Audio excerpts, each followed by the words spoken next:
Thank you, President Ono. My name is Angela Riedisch, and I'm the Provost and Vice President Academic of the University of British Columbia. Every year at Congregation, UBC has the honor of bestowing honorary degrees upon individuals who, in the opinion of the university community, have fit the criteria of excellence and eminence in their chosen field. JON Parker is one of those individuals, and I invite him to step forward to receive his honorary degree. Okay.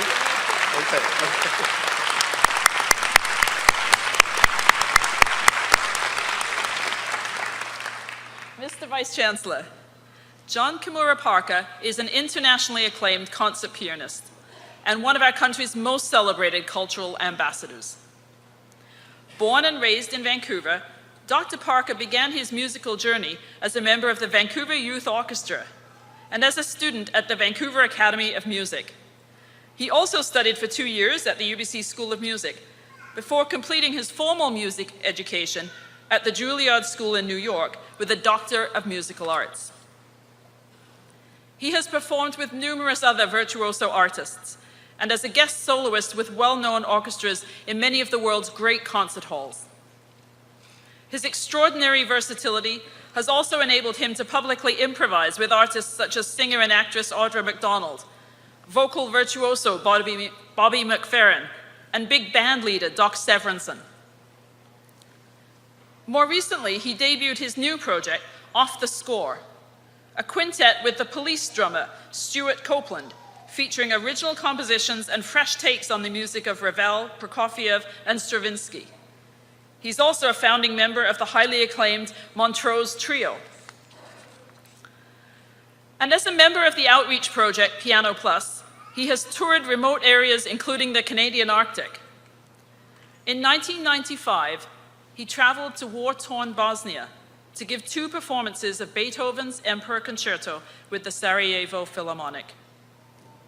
He has given command performances for Queen Elizabeth II, the US Supreme Court, and the Prime Ministers of Canada and Japan. He's also an active media personality as host of the Bravo television series Whole Notes and CBC's radio This Is My Music. His wide-ranging contributions were officially recognized in 1999 with his investiture as an Officer of the Order of Canada. We're indeed grateful that Dr. Parker has maintained a presence in this region as artistic advisor of the Orcas Island Chamber Music Festival and by recent performances on this very stage in the Vancouver Symphony Orchestra's Classical Traditions series.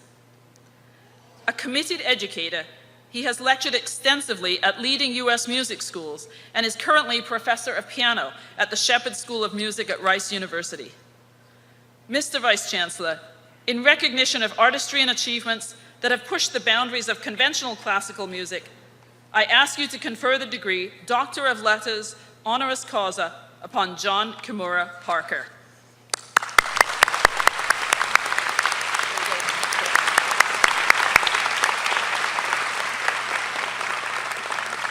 By the authority of the Faculty Senate and the approval of the Board of Governors of the University, it gives me great pleasure to confer upon you, JON Parker, the title and degree Doctor of Letters honoris causa. Congratulations.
it gives me great pleasure to now ask Dr. Parker to say a few words.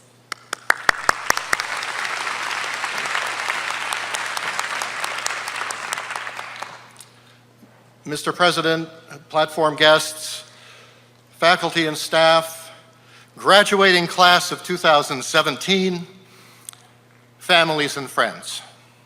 I'm tremendously honored and incredibly thrilled to be back home, back at UBC, and to accept this honorary degree. There is a saying, it's a very famous saying, I think it's an African saying, it takes a village to raise a child. My village was North Burnaby, and eventually my village became all of Vancouver, and I think that saying is very true. And I'd like to say, first of all, how incredibly grateful I am to have from that village my immediate family and extended family here today, including my mother, Keiko Parker, my wife, Aloysia Friedman, our daughter, Sophie Parker, my mother-in-law, Lila Storch, my father-in-law, Martin Friedman, are also here. And it turns out, and this brings everything full circle, that Martin's brother, JON Friedman, and his wife, Leonie Sandercock, are also here and are on the faculty, very distinguished members of the UBC faculty in urban planning. So I'm thrilled that you're all here, those I mentioned, and I'm very honored to speak to you today. I was asked to keep my remarks very brief, and I promise to do so. I also believe in the power of a single person to really change the course of someone's life. When I came to UBC as a student in 1977, that's the dark ages for you down there, and I entered the music program as a piano major, I just wanted to become a better pianist. And the person who I thought was going to help me in my goal in playing the piano better was Professor Lee Kum Singh, who was teaching here at the School of Music at the University of British Columbia. I was only partly right about what he would do for me, but he was the man that I'd like to briefly mention. He's not able to be here this afternoon, but I think I'll be able to see him later today. He's the man who really did change the course of my life while I was at UBC. I remember in one of my very first lessons, I came in with a piece of music by Beethoven called the Appassionata. It's incredibly difficult. And as the title might suggest, it's filled with passion. It's also filled with rage. It's filled with beautiful moments and then explosions. It's really something. It's one of the great works of art of that time period. And I was really proud of myself because I could play the notes pretty well. And there's a lot of them. And I came into my lesson with Professor Lee, right next door in the music building, and I said, I'm really excited to play the first movement of the Appassionata for you. And he said, well, let me hear how it starts. And I started playing. Start slowly.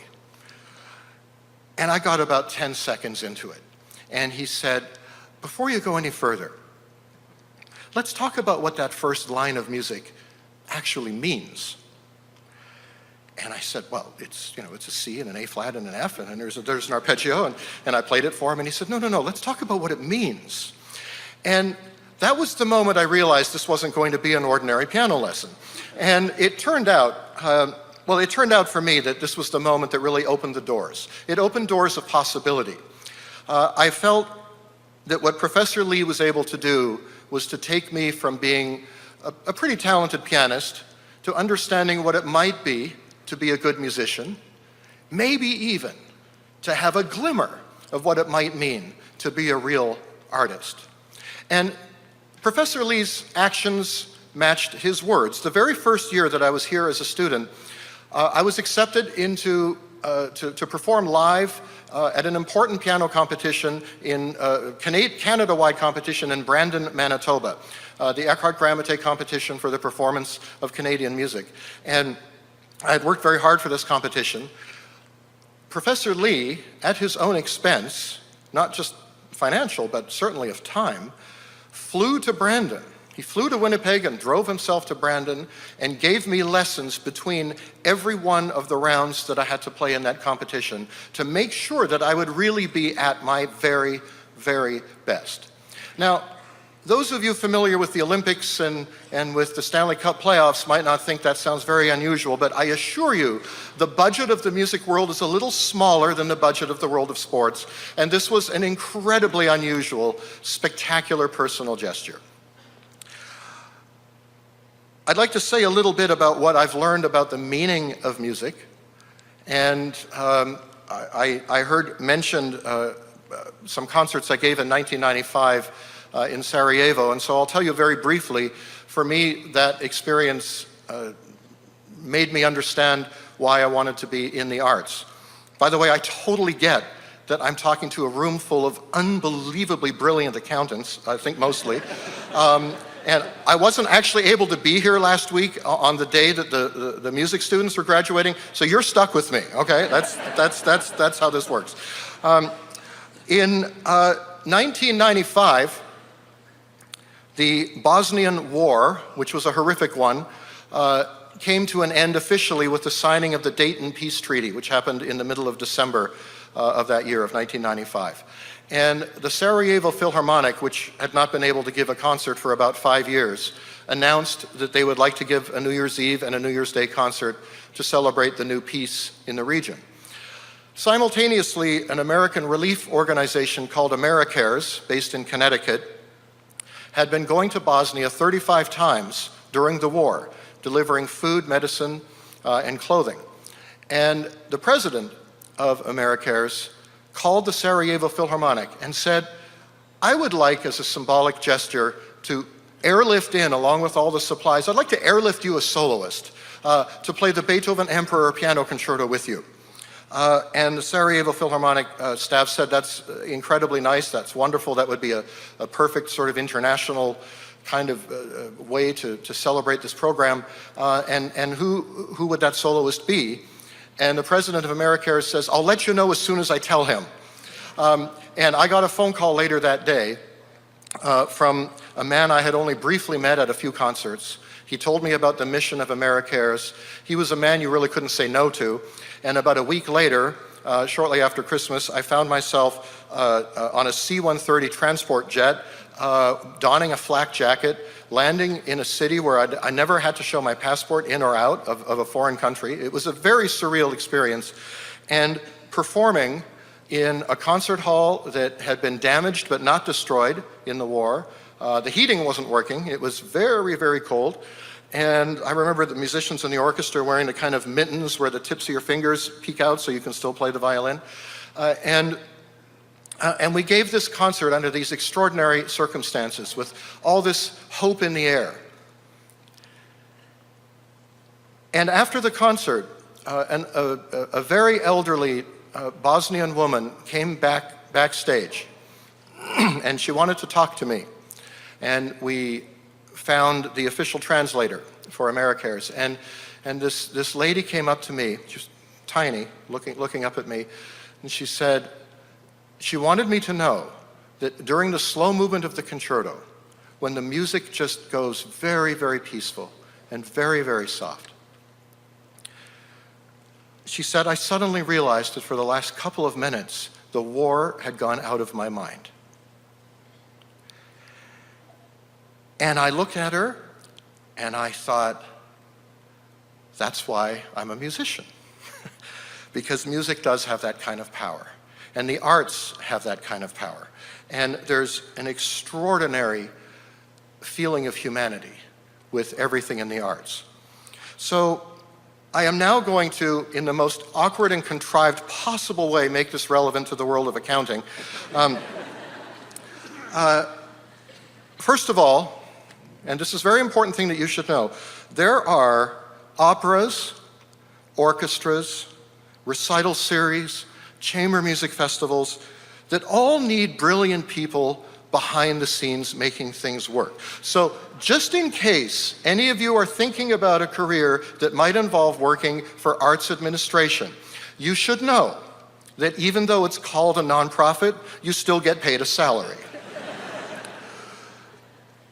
The second thing that I'd like to say, and this really goes back to reflecting on what Professor Lee did for me when I was a student here at UBC.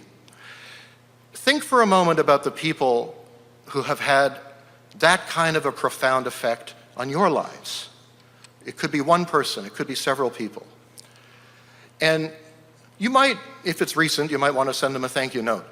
But more importantly, think of the unlimited times in your life that you'll be able to be that person for someone else. I accept this award with tremendous gratitude and to the University of British Columbia, and I thank you very much. Thank you.